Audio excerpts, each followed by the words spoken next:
to Restored Church's new home. And certainly glad to see all of you here on this evening for this event. My name is Sean Walker, and I will be your moderator for this evening's conversation. I would like to thank first our conversationalists tonight, Mr. Justin Vacula and Pastor Dan Nichols. And tonight's format will be a little bit different. We had a debate at Mount Zion Baptist Church several months ago that I was also privileged to be the moderator at. And the audience questions were very intriguing, and they got a little bit personal. And so there have been some talks about how to really answer some of those questions versus have a straight up kind of debate. So Justin and Dan are here tonight to have more of a conversation with us. So tonight's format will be a 1 hour discussion where Dan and Justin will be talking back and forth to each other, and then followed by a question and answer period of time, which the questions will come from you. And then there'll be a little bit of a follow-up discussion as those questions come across. So there are some index cards and some pens that some of you have in your rows. Please feel free to share those with each other. As the hour discussion is going, write down your questions. Then at the end of the hour, we'll collect them and begin our question and answer section. Now let me introduce our speakers. Second. All right. We have first Pastor Dan Nichols, and Dan is a follower of Jesus who has preached to thousands of people across America since becoming a traveling Christian speaker in March of 2010. He was officially ordained in September 2011, and he currently is finishing 2 master's degrees from Baptist Bible Graduate School and Baptist Bible Seminary located in Clarks Summit, Pennsylvania. He is now a full-time church planter, whose first church plant, Restored Church, recently launched in September of 2013 here in Downtown Wilkes-Barre. Dan recently married his best friend Joy. It's nice how you snuck that in there. That's very good. Brownie points. And they live in South Wilkes-Barre. Since high school, Dan has aggressively chased answers to questions challenging Christian belief, as well as the reasons behind the answers. And then we have Mr. Justin Vacula. He is a writer for justinvacula.com. He is a noted public speaker, debater, atheist activist, and an activist for the separation of religion and government, who hosts the NEPA Freethought Society podcast and Brave Hero Radio. He has participated in previous formal debates and has spoken at various conferences and events. Vacula received bachelor's degrees in philosophy and psychology and the distinguished W.A. Kilburn Memorial Award for Philosophy from King's College. He is currently enrolled in Marywood University's graduate-level mental health counseling program. Justin holds leadership roles as the co-organizer, spokesperson, and a board member of the NEPA Freethought Society. It was my privilege to have gotten to know both of these men over the past several years. Both gentlemen, both excited and passionate about what they do. And so I, as well as you, am excited and anxious to hear their stories and the conversation that unfolds. So at this time, I will turn it over to the two of you. Yeah, thanks, Sean, for doing this. You want to share our stories first and just kind of go for... Sure, go for that. Okay, you can go ahead and go first and share your story. Well, I had, in my younger years, grown up in the Roman Catholic Church. I've gone through baptism to confirmation. I was an actor in many plays, a reader, and after attending King's College and taking some philosophy courses, having discussions on campus, I started to question my religious beliefs and came to a conclusion that if something is worth believing, I have to have good reasons for it.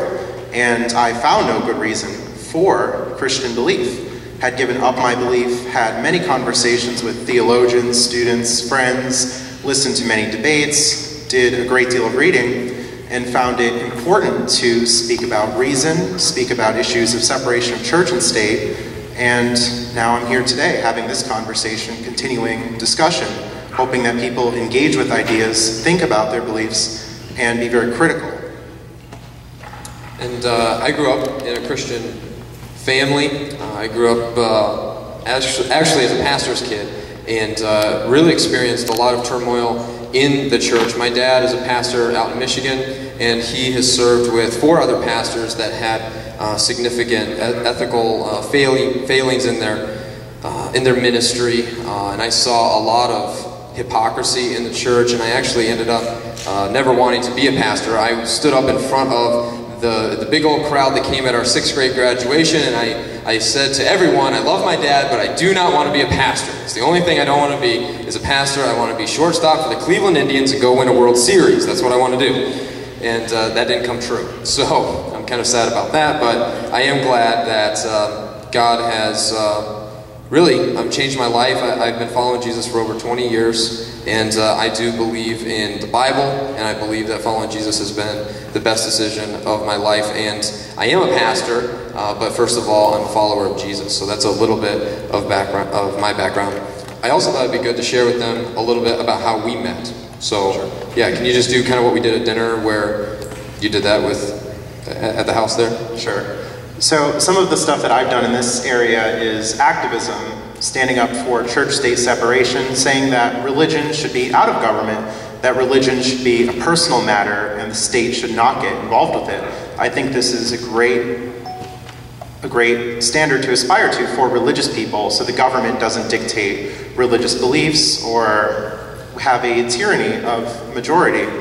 Anyway, in response to some decorations that were on public square in Wilkes-Barre, I had hung a banner for winter solstice that was in response to religious decorations that were on public square. Less than 24 hours of the banner coming up, a person had climbed about 30 feet on a structure on public square and had vandalized the banner, went on the news and claimed that he did it because of the Sandy Hook shooting, because we shouldn't be divided as a nation. So soon after this event had transpired, Pastor Dan here had sent me an email saying that he wanted to meet and chat and apologize on behalf of Christians in the area. So that led us here today. Yeah, and so we went to Rodano's, and I asked Justin if he had ever had a meal paid for by a church in the area, to which you replied, I think you said no. Not in the area. Not in the area. So we went out to Rodano's. We had a 2-hour conversation with Rodney was there too. Yeah, Rodney Collins. Rodney Collins was there as well. We had a great time, and so Justin had already asked me if I would be willing to debate him, and I said, well, actually, I'll have a conversation with you because I think it lends itself to just a better dialogue altogether. So here we are tonight, and Justin and I have formed kind of this friendship where we're able to talk about the issues without having the spirit of animosity. So yeah, over the years, it's been unfortunate as some religious people I've encountered view disagreement or criticism of belief as a personal attack. That people would say, oh, you're attacking me, you're being disrespectful, when all I would be doing is attacking ideas and talking about beliefs. Is there good reason for this? Is there good reason for that? And unfortunately, I see this in society where if people happen to disagree with someone or voice criticism, that you're painted as something ending in phobe, that you're diagnosed with some kind of serious disorder, that you're just this mean, disrespectful person who hates people, whatever happens to be the case. I've probably been called it all over the years. But what I hope to foster is a passionate discussion of ideas where people don't put up this shield, to make a Star Trek reference here. Yeah, it got geeky, but it's a good thing. People put up the shields and they say, "Oh no, this is my personal belief. Don't dare disrespect me. You know, this is just my truth, my belief." And this is really not productive to conversation. It tends to isolate us, and it tends to pathologize people who will question ideas. And as a skeptic, I'm willing to change any and all of my beliefs, given good reason, argument, and evidence. And I'm more than happy to interact with people who happen to challenge my belief, as I think that even at the end of the day, if I don't change my belief, I'm better for that. I've learned something. I've met new people. I've learned about others' beliefs, others' ideas, and it makes me grow as a person. And at that lunch, I remember, well, we talked for 2 hours, so we talked about a lot of things. You had asked me at that lunch, why are you a Christian, or basically, why are you a theist, really? And I said that I kind of fell into the same thought that C.S. Lewis fell into, where it was the ethical argument. You know, basically, if we don't have God, how do we have an ethical system or any semblance of right or wrong? whatsoever. And I don't think looking back on that conversation, I wished I had done a better job of asking you, and I want to give you an opportunity to kind of share why you are an atheist, more specifically. Like, you know, and we'll talk more about why I follow Jesus and why I'm a theist and all that, but let's start with there. Why are you an atheist? And also, can you help us define atheist between the difference between atheist and agnostic? Because we talked a lot about that too. Yeah, an atheist is simply a person who doesn't believe any gods exist. It doesn't tell you anything else about a person. It doesn't tell you how you vote, what you believe as far as social issues are concerned. So as far as that is, I can call myself a dictionary atheist. All other ideas I have about how the world should be, how people should live their lives is completely separate, and that might fall under the banner of humanism.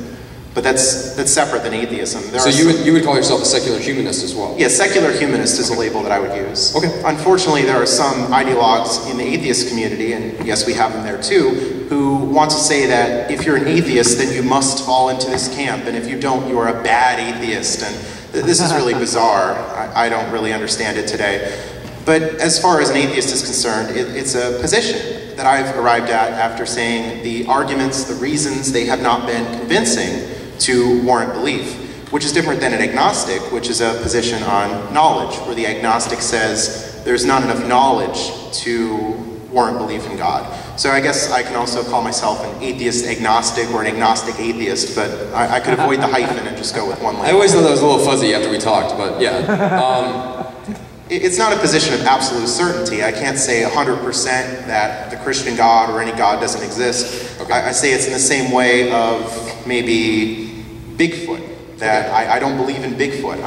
I'm not an agnostic Bigfootist or something. I say there's no good reason. So okay, sure, fair enough. On the way over though in the car, and even at our conversation at Rodano's, you were talking about how you think, or other people think, that atheists have no morals, no values whatsoever.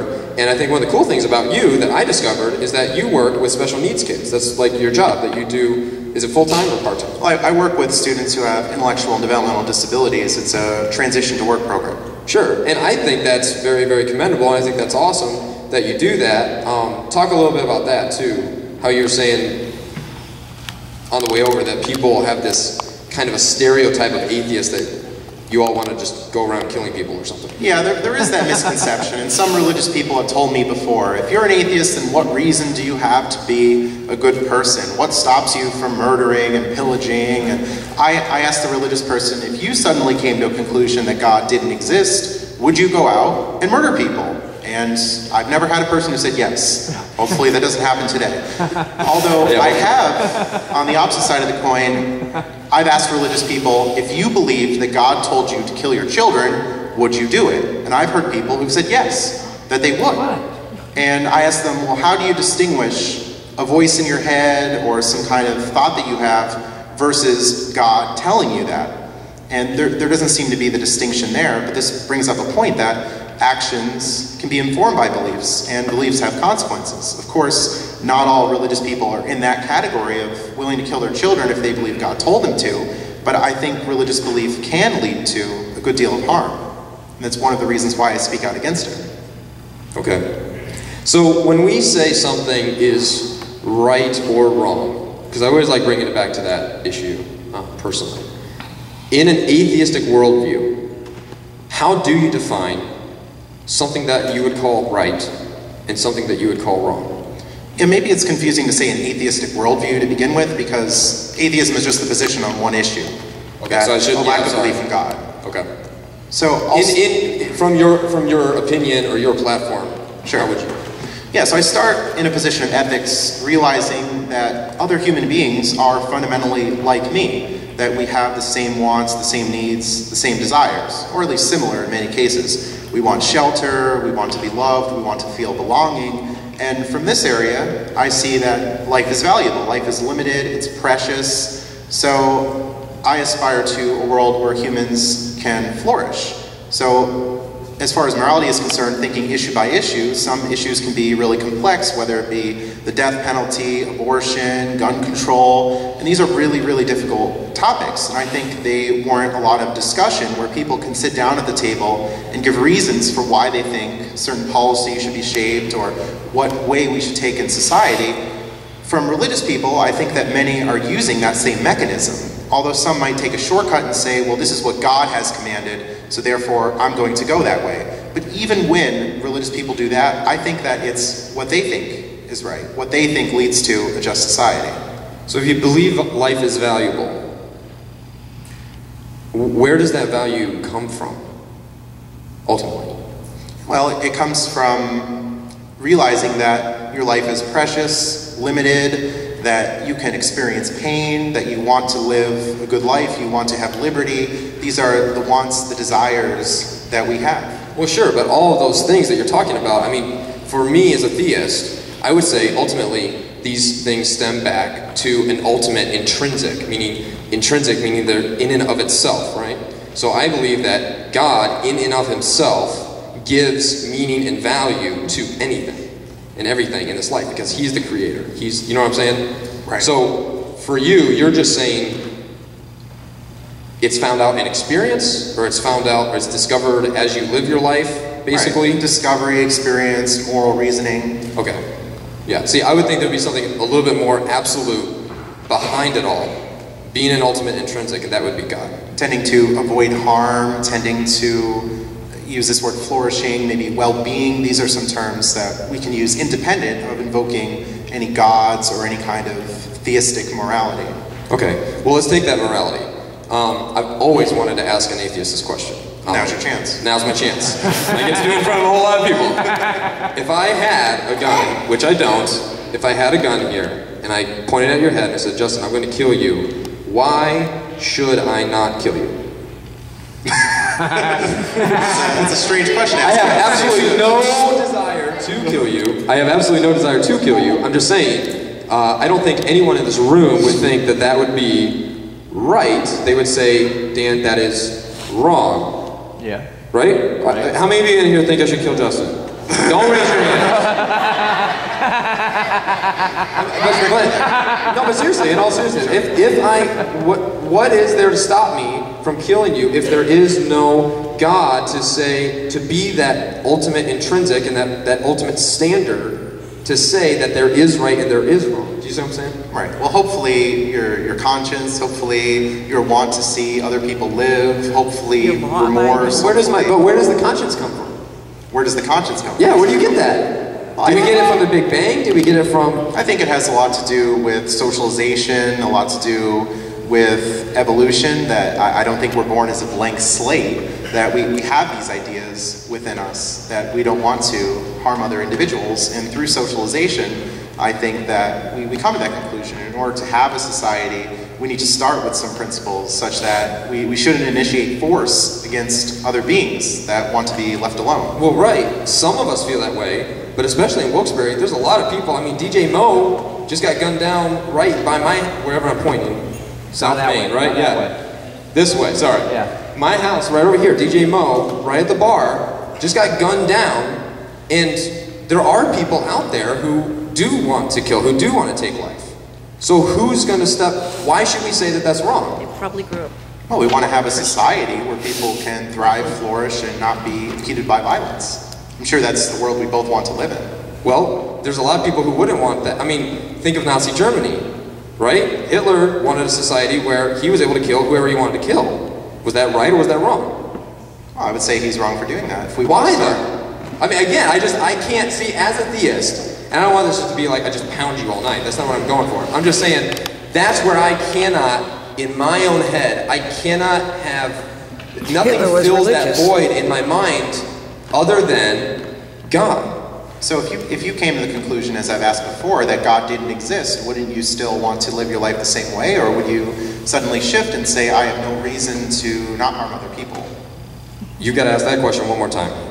So if you came to the conclusion that God didn't exist, would you come to... If I came to that conclusion just of my own mind? Sure, if after study, reflection, whatever happened to be the case, I don't think that you would experience a problem and say, well, how do we know that's right or wrong, or who says, or whatever. Oh, I think it would. Because again, I don't think there's any other answer out there. And that's one of my struggles, and I shared that with you on the way over here. One of my struggles with atheism and whatnot is that I feel like there's a constant blowing of holes in so many other worldviews, but yet there's no filling of the holes. You know what I'm saying? Like, filling of the void that is made through, and for all of you guys, just so you know, intellectually, as I've talked with Justin, we've gone back and forth, I mean, the dude puts me away, okay? So like, as far as smartness, brains, I mean, you got it, man. Like you do, okay? I have seen you are very, very smart, okay? So, I don't know, maybe I'm just simple that way, maybe, but I can't see anything else filling those holes that are, Well, I think these are some basic principles that we have to start with, and philosopher Richard Taylor says we can't really spend forever getting started. In the history of philosophy, moral reasoning, we've come to conclusions as a society that slavery is not something we want to tolerate, that people of color shouldn't be forced to sit in the back of the bus or use a separate fountain or whatever happened to be the case. I think there's a lot of progress over time. We've realized that certain things we've been doing are wrong. They're harmful to other people.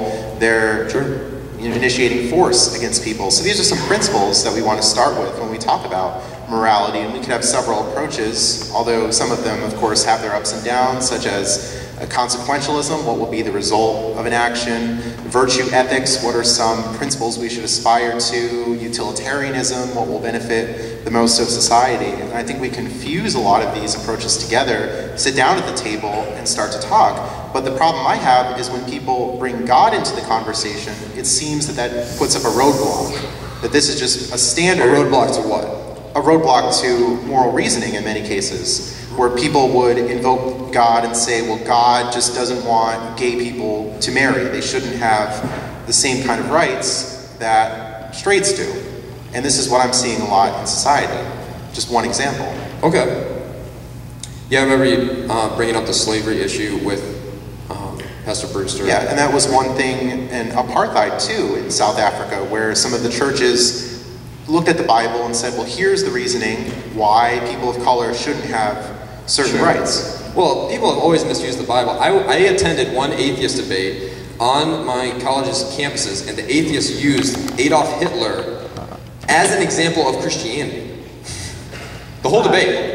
He was saying Adolf Hitler claimed certain versions of Christianity that he made up in his own mind, so I'm going to use him as an example of a Christian, and he used Adolf Hitler, but Adolf Hitler was no example of a Christian. Well, the SS soldiers, if I'm not mistaken, were wearing belt buckles saying "Gott mit uns," God is with us, and there were some religious references within Hitler and Nazism. But no, there was religious themes there. I'm just saying, if you take Orthodox Christianity from Scripture, Adolf Hitler did not line up with that.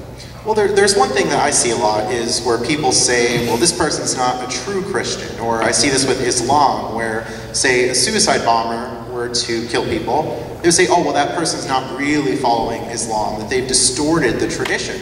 But what happens is the next person's true Christian is the next person's true Christian, whereas people from the Westboro Baptist Church will say, well, we're the real Christians and everyone else are the fakers. They'll say, well, those are the fakers, we're the real Christians. Oh, sure. So there are a lot of people who get the inspiration through religious texts, and I see harm associated with that.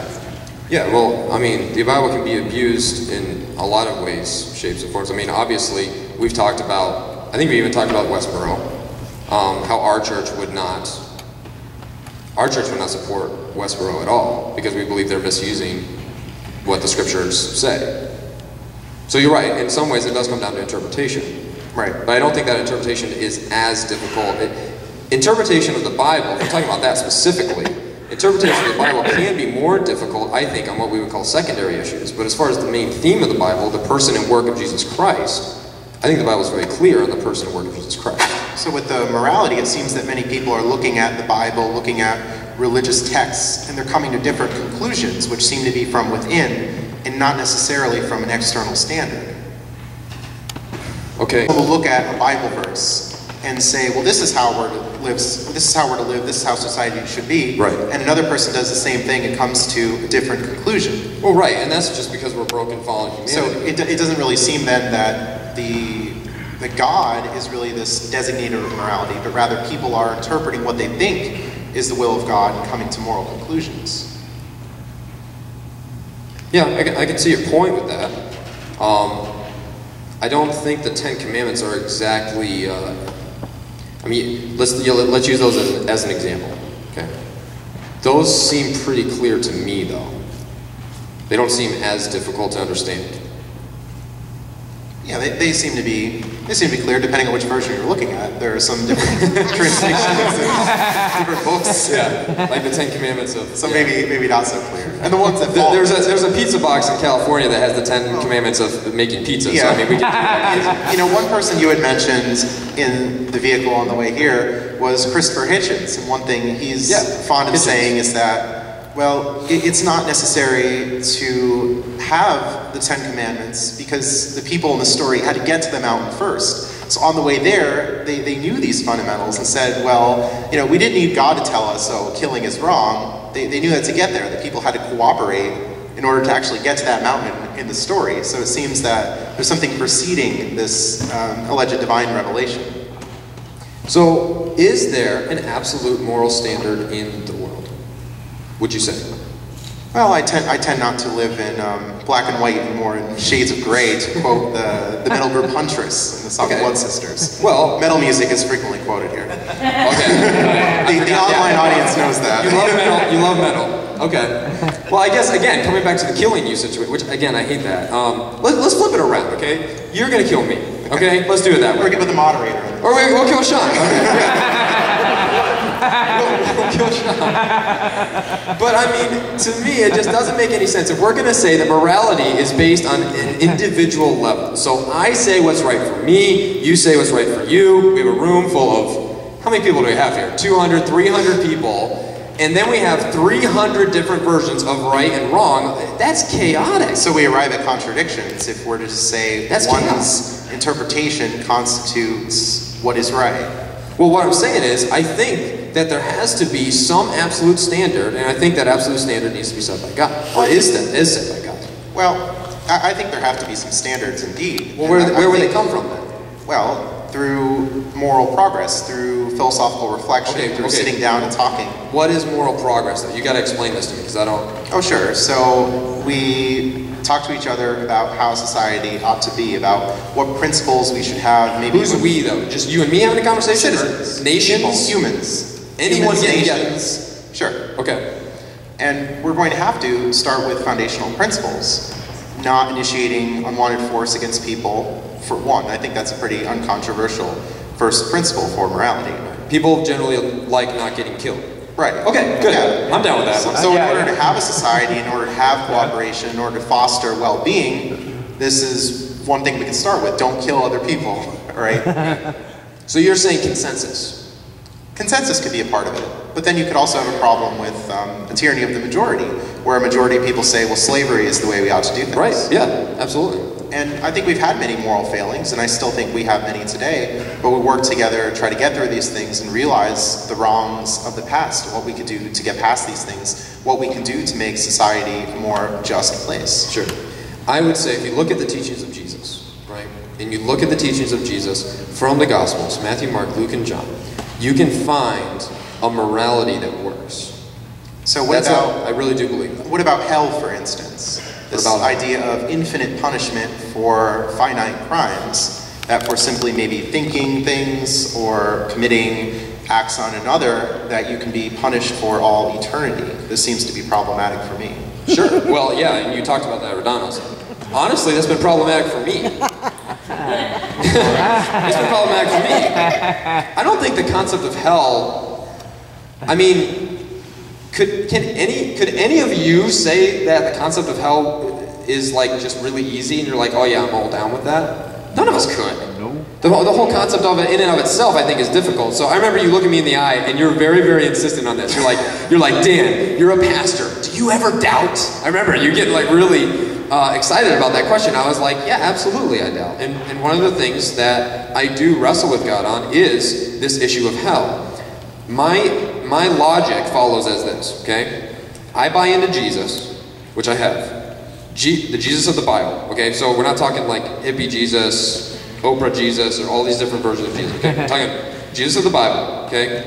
The 66 books of the Bible, right? I buy into Jesus, and then Jesus spoke more on hell than anybody else in all of those 66 books.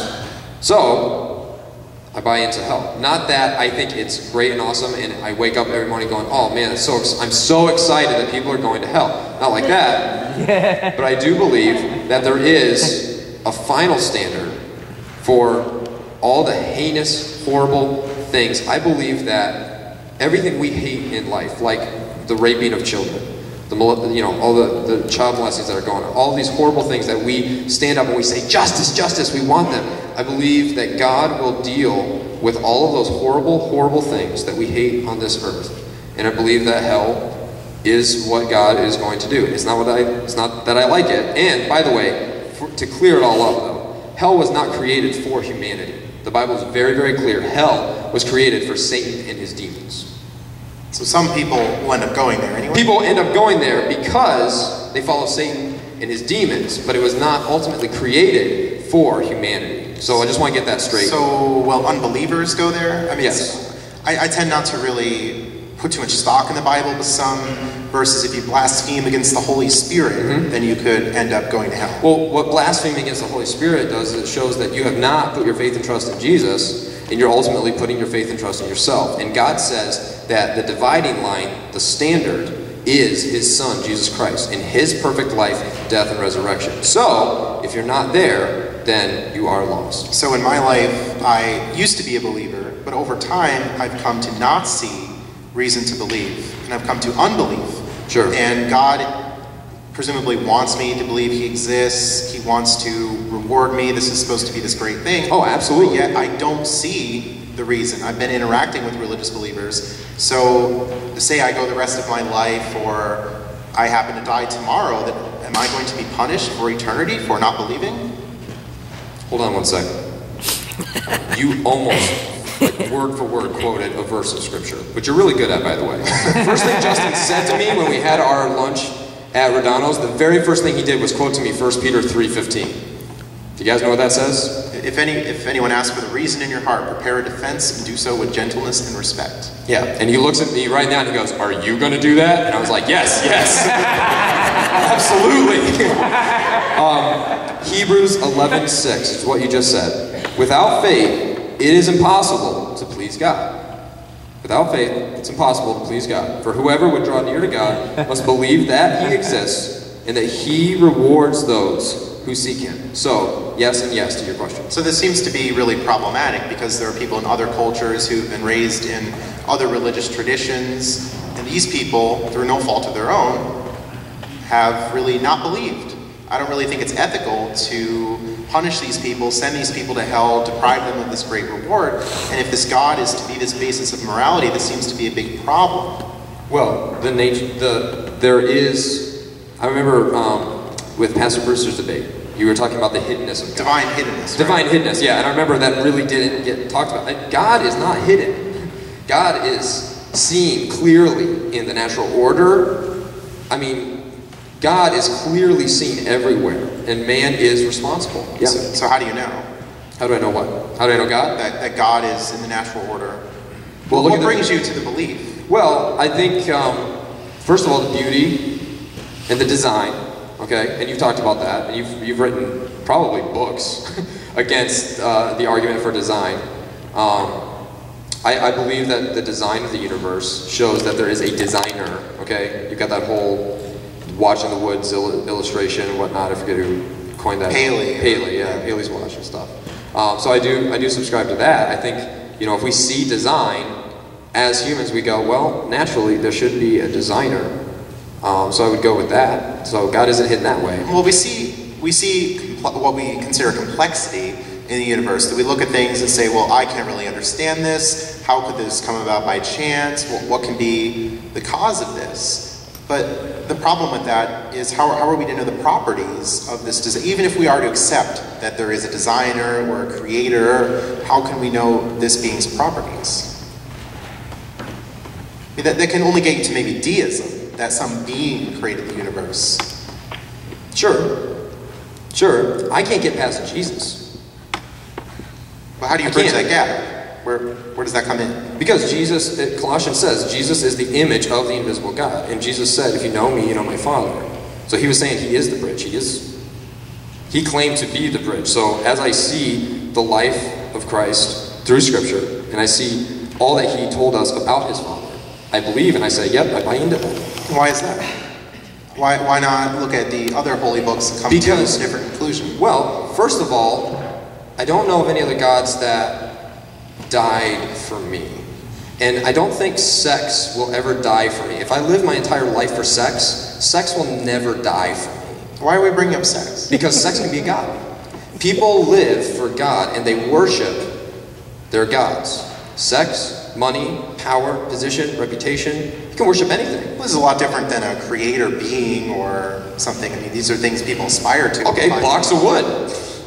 I don't think a block of wood. There's a lot of people who worship blocks of wood, and there's a lot of people who worship big stones. I mean, I don't think any of these big stones out here are going to die for me. Well, what does this have to do with it? I don't understand. What I'm saying is, if Jesus came to earth and said, I'm giving my life for you so that you can have a restored relationship with God, and in my heart, I know that something's wrong, something's off. Okay? You can't turn on the news and say that this world is only getting better and better and better. Just turn on WNEP, just turn on WBRE. You can't, I don't buy it, that it's getting better and better. I don't know, Steven Pinker seems to disagree. He came out with a book recently saying that violence is actually going down, that we are progressing. Well, I'm not saying it doesn't go up, go down, or whatever. What I'm saying is, ultimately, I don't buy into the philosophy that if we reach just deep down inside of our hearts that we'll find this inner goodness. I think naturally we're bad. And that's why, I mean, look at kids. You don't have to teach a kid to not hit his brother or sister or not steal from his brother or sister. They do that naturally. We all do that naturally. That's where we start out. That's how we started as humans. So I know that something's off in my heart. Something's wrong. And then I read about Jesus who says, I came to make things right, and you can know God, your creator, by faith and trust in me. So where does this really get him to a divine being? Why couldn't he perhaps be a good moral teacher or a teacher who had some good ideas? Well, he claimed to be God, so he's either a lunatic or a liar or he's God. Or maybe a legend, it's a different L. I mean, there might have been the historical Jesus, but other people could have added to that story. Well, they could have. Right. There's also people who think George W. Bush did 9/11. I mean, so we talk about the merits of the ideas, really. Well, what I'm saying is, I think it's a false trichotomy, the liar, lunatic, or Lord. I think there's legend or legendary that could be another L. Well, sure, but I don't buy into what Scripture. And as I've studied a lot of other people that I agree with, which, by the way, we both do that. Both of us, I would say, are men of incredible faith, in the sense that you read a lot of literature and a lot of blogs that you agree with, and you say, I agree with that, and then I read a lot of literature and a lot of blogs that I agree with, and I say, I believe in that. So both of us have faith. It's just a question of what is our faith in. Well, what's your definition of faith? When I think of faith, I think of belief without sufficient evidence. In the religion area, people use faith. Evidence? It doesn't seem to be a reliable mechanism to arrive at truth, as people use faith and arrive at different conclusions. I had a religious experience, I read a book, and it seemed compelling to me. People arrive at different conclusions, saying Allah is the only God, Jesus is the Son of God. Well, no, there's more evidence for the biblical, historical Jesus than there is for Napoleon. But no one questions Napoleon. Historical Jesus, that a man existed. But as far as No. I'm talking about demons, the biblical record. The biblical record. There's enough evidence out there. And why do I believe that? Because I read a lot of guys who say so, and why would you say no? Because you read a lot of guys. Well, no, the historical Jesus, I think, is quite uncontroversial. But as far as a man who performed miracles, casting demons into swine, and doing all these things, people coming out of the graves, Matthew, there are all these miracles that are in the Gospels. So when I look at that, it seems to be very extraordinary. And I think there needs to be extraordinary evidence and exemplary explanations before we accept miracle claims. So you don't believe that there are miracles today? No. Okay, so you would say you're secular humanist naturalist. Well, naturalism, I think, is the best interpretation given the evidence. I wouldn't say maybe that all that exists in the natural world, but I think it's the best explanation. Okay. No, I would say I do believe that miracles can and do occur, and I do believe that there is a lot of evidence. When you go into fulfilled prophecies, okay, Isaiah being written so far ahead of the time of Christ, and all of a sudden everything coming true. There's fulfilled prophecies, there's archaeological evidence. Science I want to get into, but I want to have some of my buddies who have PhDs up on stage with me if we get into that. I could call just don't use the word quantum. Don't use it. Quantum? Don't use the word. I'm going to be honest and say if I delve into science, okay, I would need Dr. Gramacki or some of these other guys out here who've done a lot more research than I have. Well, maybe let's get into this idea. You say you see that design, you see complexity, and this leads you to a creator. Oh, absolutely. I think this is problematic, and one thing I talked about in the debate is we infer causes. We see something, we think that there's a cause for that based on So you don't think there's a cause for this chair being? Oh, I think so. Why? I think that when we have like experiences, we've seen examples that this chair just doesn't pop onto the stage. Why doesn't it? Move it, had to assemble it because we've seen evidence of people creating chairs. We know about carpentry, for example. But as far as universes are concerned, we haven't seen the creation of universes. So I don't think we can extrapolate our knowledge from this world to the realm of the very large or small, as far as cosmological levels are concerned. So you don't think we can address those cosmological issues at all? Well, I think we can address them, but we can't use the same principles as saying that, well, when we see cause and effect, the so-called principle of sufficient reason, that we think there needs to be an explanation for what we see in front of us is based on the experience of what we see in front of us. But we don't see universes created. So as far as the universe is concerned, I don't necessarily know if there is a cause. I don't have that experience. So this just happened? I don't know.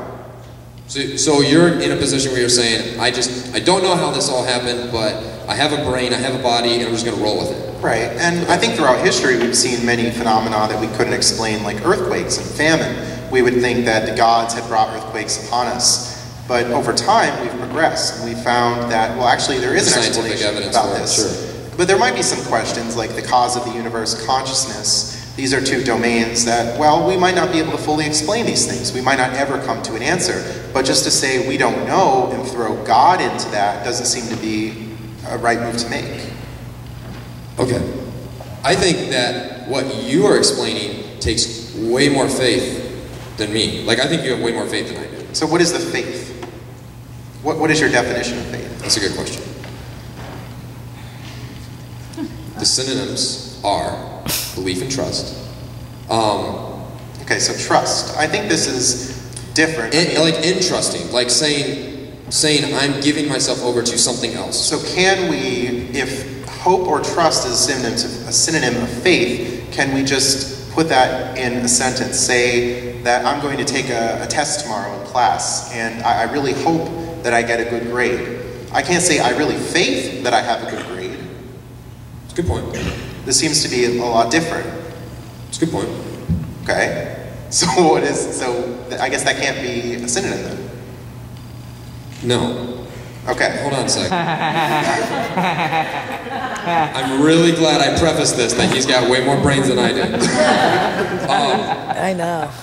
When I say, let me use it in this context. When I say that I have faith in God, what I'm saying is I believe that God is true. So maybe we can go to truth. Okay, so believe. Yep. Okay, believe. Okay, so then we could discuss He was against organized. why the belief. Although you might Well, have that's what I was already asking addressed you. that. Huh? Although I guess we've already addressed that. You said you look to the universe and you see And that's some design. Yeah, I see design. You infer and the creator. ethicals, and ethics and all of that. We talked about Yeah. that. Why do I believe? Right. Why the Christian God? Why not just a creator? Why not just being? Well, there's so much to convince me to believe in the Christian God. Like I said, the sacrificial nature of the person and work of Jesus Christ just blows me away. I mean, if I think about this, all right, for you, let's take you, all right? Sure. if you were almighty, right, and you could do anything you wanted, anything, you had infinite power, you were omnipotent, okay, and you created this creation, this beautiful world and everything, okay, and they rebelled against you, they did horrible, horrible things, okay, wouldn't you feel like you had the right to do with your creation what you wanted? Because it's your creation, because you're omnipotent, you're over everything. If you can I'm do omniscient? what you want. No, omnipotent. But what about omniscient? Yeah, and if you're omniscient, sure. So wouldn't I know the future then? You would. So if I knew the future, then this seemed to have been forced to happen. I knew what these people would do anyway, but I went about and created. So why would I be upset about that? Well, let's say you knew what was going to happen, you knew that they were going to do these horrible things, but you sent the most important thing to you to die. I probably wouldn't do that. I'd probably do something else. Well, right, you probably would do something else. And or maybe not. Christian God, but what I'm saying is the Christian God didn't. The Christian God didn't leave us on our own. The Christian God sent His Son, Jesus, to remedy our sin problem, and we can have hope in this world because of the person and work of Jesus Christ. Well, how do we know convincing. that? Huh? How do we know because that Jesus told us. was the Son of God? Well, there are all sorts of people who say that they're the sons of God, or that they're religious messiahs, or whatever. They didn't back it up by coming out of a grave 3 days. Closer to our own time, we have people like Joseph Smith, L. Ron Hubbard, and we see that, well, these people say that they have given some revealed knowledge. Sure, and that's why St. Paul said that the resurrection is the foundation of Christianity. So why do you believe the resurrection happened? Because a lot of smart guys say it's true. A lot of smart guys say it's not. So really at an impasse. Well, why would you say that? But right. Let's flip that around. Why would you say that it's not true? Because you weren't there. Well, I think, you weren't there either. So we are men of faith. No. Oh yeah. Well, we have to find. That point is true. So what is? We are both men of faith because if neither of us were there, you read a bunch of people who say it didn't happen. I read a bunch of people who say it did happen. We're both men of faith. We choose. We can talk about the reasons and not necessarily appealing to authority or whatever happens to be the case. Secular historians have said that the resurrection cannot be denied. Secular historians, not just. Then they're not really secular if they believe the resurrection of Jesus. I don't know about that. No, they are. It's not a historical claim though, because history focuses on the natural world and what most likely happened. But a miracle, by definition, is an improbable event. We haven't seen or heard or witnessed other people raising from the dead. So by definition, a miracle is an improbable event, and history gauges what probably happened. So historians really can't speak about miracles. But the miracle affects the natural state. I mean, but isn't it an improbable? You can't say that it doesn't affect the natural state. I mean, no. But isn't it an improbable event by definition? Resurrection? A miracle or a resurrection? Yeah, it doesn't happen all the time. So historians want to find out what probably happened in the future or the past. No, my understanding of a historian, maybe I'm wrong, but my understanding of a historian is someone who tries to figure out what happened. What is the best interpretation of the events? What is most probable? Hold on a second. You're saying a definition of a historian is someone who tries to find out the probability of an event? Yeah, what is the most probable thing that happened in history? Well, then we have two completely definitions of historians. No, I guess we do. So with Shakespeare, for example, he was a historian? No. There's controversy surrounding, who is the author of Shakespeare's works. There are some who say, well, it might have been someone else. They have to weave these really grand explanations that don't really seem to fall under scrutiny. It seems to be more probable than not that Shakespeare authored Shakespeare's plays. Historians want to find out what probably happened. What is the most probable event? And I don't see a resurrection to be a probable event. Okay. I really don't follow this line of saying, I feel like what you're doing is redefining what a historian is and does. Well, Bart Ehrman, for instance, had this debate with William Lane Craig, and this is where I draw it on. Okay, so you believe a lot of smart guys that you listen to, and then you follow that. You're a man of faith. This is the definition of the historian here. I don't find faith in this. I see the resurrection. Okay, we have this historical Jesus, this person who was died on a cross. We know that he was put into some tomb, and there are reports that 3 days later he appeared outside of the tomb. why do we think that he appeared outside of that tomb? Yeah, I hear what you're saying. My definition of history is trying to determine what happened, not saying what is the probability of what happened. I see the Gospels as mainly written, inspired, and propagated by people who wanted to propagate the Christian belief. That many of these Gospels came well after the time of Jesus. Okay, but if they're propagating this message and news of Jesus, okay, and if it's, you're talking about that whole theory that it was kind of a farce and that they were just trying to create some kind of a religion, that type of thing? Well, not necessarily, but these apostles had this deep belief, okay, and they wanted to spread this message that Jesus did come back from the dead. They weren't really disinterested sources. They were sources who want to propagate the belief, so I don't really find them to be so trustworthy in that. But why wouldn't they be trustworthy if they're propagating a message that led to their martyrdom? They got crucified upside down, man.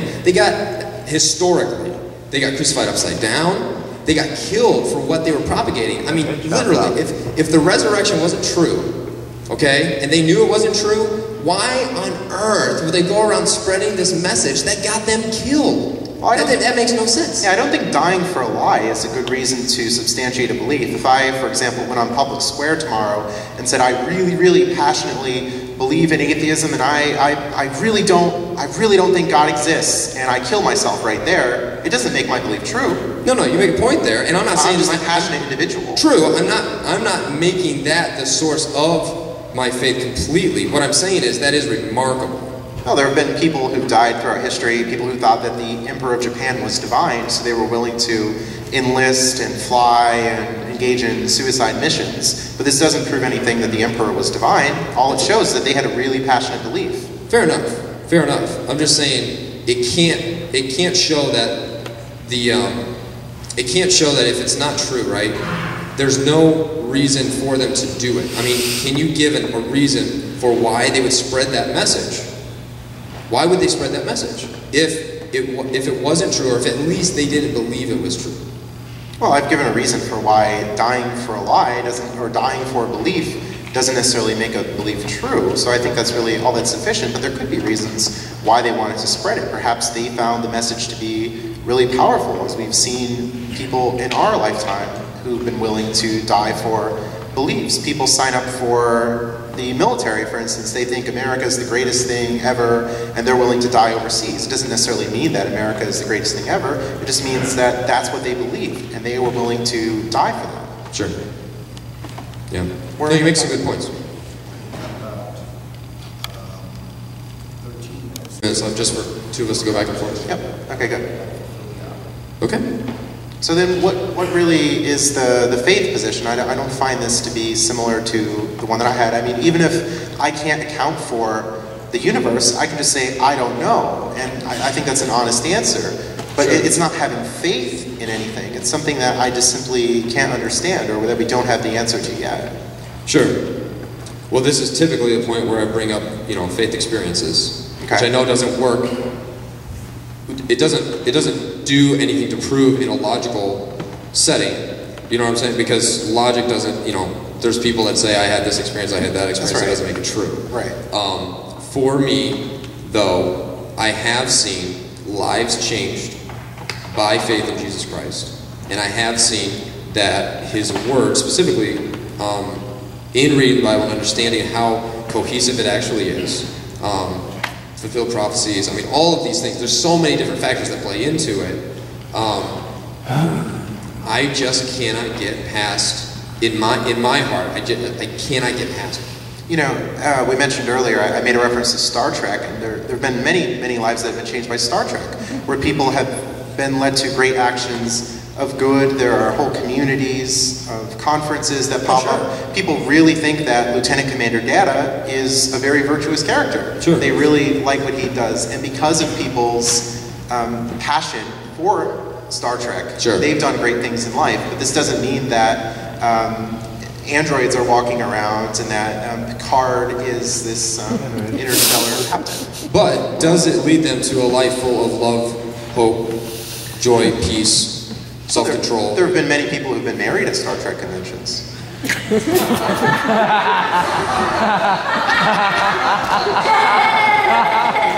it led to some marriages. All right, yeah. That's right. No, I do fall in line with what Peter said. You know, Jesus had some really tough teachings that he was teaching. People left him, and you know, Peter was looking at him, and Jesus said, "So are you guys, or the 12 of you, are you guys going to turn around and take off as well?" And Peter said, "To whom else are we going to run to?" And for some reason, I know this might sound odd, but for some reason, I just don't think Star Trek is going to be fulfilling in my life. Oh, it hasn't been around that long yet. I mean, right. Christianity's been around for a long time. But the cool thing about Christianity is that really the basis of Christianity is that we see that life isn't about us. And I think that is one of the hardest points to come to for any human being, is to understand that life ultimately isn't about us in the first place. It really is about God. And so that really changes our entire paradigm, because if it's not about me, then yes, God blesses me with great things. I mean, I believe everything that's good comes from God. Okay? So I have this great job, and I'm really thankful for being a pastor here at Restored. I believe God gave that to me. I have this really awesome wife. I believe God gave her to me. That's awesome. But Christianity isn't about me. It's not about me getting things. It's about honoring and glorifying God, because He is the author of it all. So in a Christian worldview, it kind of spins it all around, and it's actually not about me getting stuff. It's actually about understanding who and what God is, and how He has designed everything, and giving honor and glory to Him, not myself. Yeah. So I think that's a hard twist, especially when we're so caught up in a world that says it is all about us.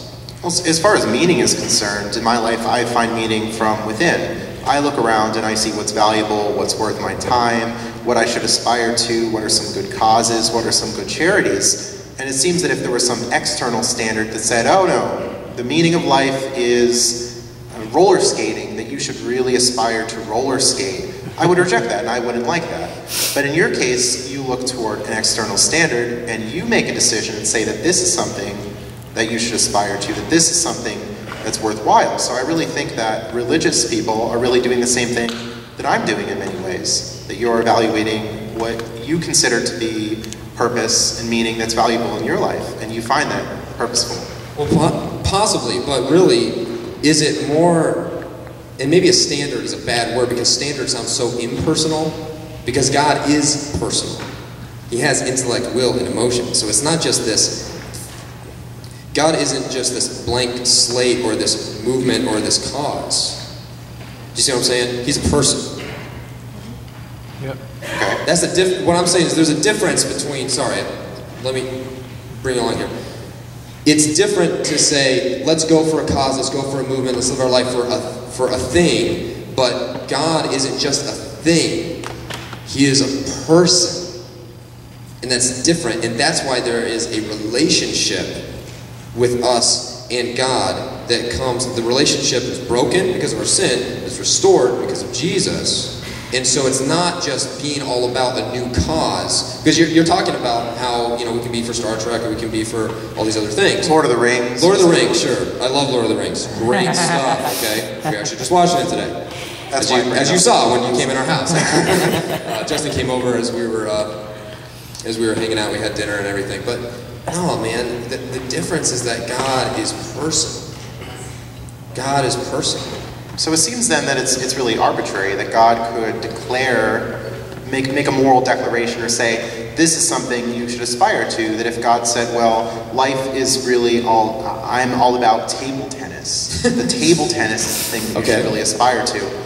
You might judge that as not being valuable, but when you see some other concepts that you think are associated with Christianity, such as maybe being a good neighbor, you value that as being... But see, Justin, I feel like you and I are only able to come up with we're only able to come up with other options because God was gracious enough to give us the free will in the first place. He could have made us as these robots who just did anything we wanted. If He said, life is all about table tennis, then we all just go and play table tennis forever until eternity. But He didn't. He gave us free will, and we use that free will to come up with other options rather than saying, God, what is the truth that you want us, how do you want us to live this life? And the truth is, he wants to live it in loving sacrifice, just like Jesus did.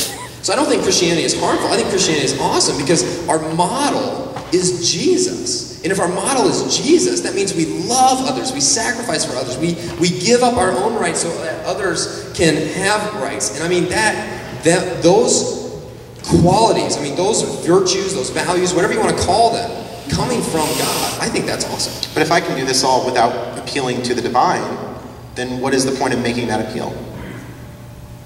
Surely, because I'm an unbeliever, I don't lack these things. I can still self-sacrifice, I can still aspire to these standards. Right. But the only way you can come at it from another appeal is because you have free will. And again, that's the presuppositional thing. It's that everything, if I presuppose that everything comes from God and stems from God, then sure, we can come up with anything we want because we have that free will, but I'm presupposing that God is the author and creator. So why are we doing that? The same way that you're presupposing what you presuppose. But I'm not saying there's a creator. I'll say here are these values. You're saying your presuppositions that everything comes from moral consensus or whatever. Well, on the area of morality. Okay, but we all presuppose what we choose to presuppose. So I presuppose not all presuppositions are made equal. If I presuppose that the intergalactic Lord Xenu put thetans in our bodies, and we can talk about these things. Okay. You can presuppose that. I can presuppose what I want. That's what we do. but we can't have all these things just stand just because someone says it, right? There has to be some good reason behind it. Well, where do we get that reason? Where do we get the reason? Yeah. Through thought processes. How do we have thought process? Well, we can keep going back, and then the question that I would ask would be, then what put God there? He is the ultimate intrinsic. In order to have all of this stuff, you have to have an ultimate intrinsic. The whole concept of intrinsic in and of itself having value, we have that concept here. There has to be an ultimate. That ultimate would be God. So if that's the case, that God doesn't need an explanation, then why would the universe need an explanation? Because it's the creation and he is the creator. Well, that's, again, what you're presupposing. But if I say, well, if there needs to be an explanation for everything, and you say God doesn't need an explanation, then why ought the universe or these other things then need an explanation?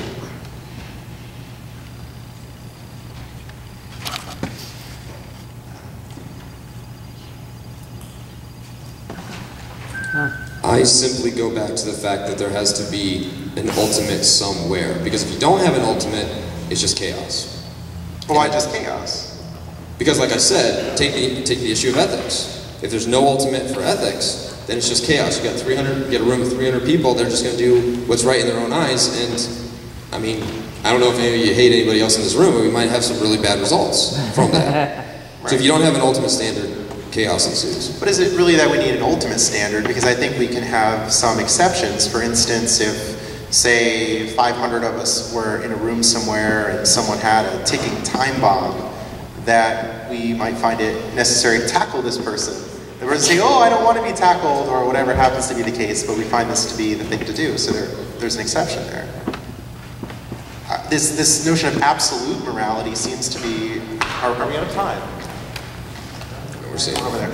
You don't like the concept of absolute morality. I don't know. So I could kill you right now. Well, no, but I don't think we need absolutes to really arrive at that situation. Well, again, why shouldn't I kill you right now? We're coming back to it again. Yeah, I guess we're coming back to it. Ding, ding, ding, ding, ding, ding, ding, ding.